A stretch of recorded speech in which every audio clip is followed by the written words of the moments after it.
بسم اللہ الرحمن الرحیم۔ السلام علیکم ورحمۃ اللہ تعالی وبرکاتہ۔ حضرت عبداللہ بن مبارک رحمۃ اللہ علیہ ایک بڑے مجمع کے ساتھ مسجد سے نکلے تو ایک سید زادہ نے ان سے کہا، اے عبداللہ، یہ کیسا مجمع ہے؟ دیکھ، میں فرزند رسول ہوں اور تیرا باپ تو ایسا نہ تھا۔ حضرت عبداللہ بن مبارک رحمۃ اللہ علیہ نے جواب دیا، میں وہ کام کرتا ہوں جو تمہارے نانا جان نے کیا تھا اور تم نہیں کرتے، اور یہ بھی کہا کہ بے شک تم سید ہو اور تمہارے والد رسول اللہ صلی اللہ تعالیٰ علیہ وسلم ہیں، اور میرا والد ایسا نہ تھا، مگر میرے والد سے علم کی میراث باقی رہی۔ میں نے تمہارے والد کی میراث لی، میں عزیز اور بزرگ ہو گیا۔ تم نے میرے والد کی میراث لی، تم عزت نہ پا سکے۔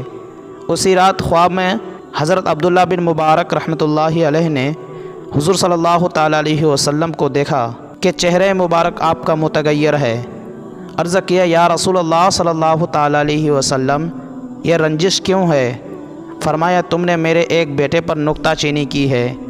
عبداللہ بن مبارک رحمۃ اللہ علیہ جاگے اور اس سید زادہ کی تلاش میں نکلے تاکہ اس سے معافی طلب کریں۔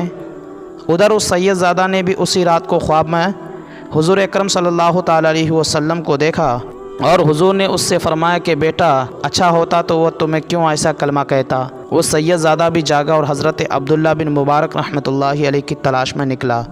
چنانچہ دونوں کی ملاقات ہو گئی اور دونوں نے اپنے اپنے خواب سنا کر ایک دوسرے سے معذرت طلب کر لی۔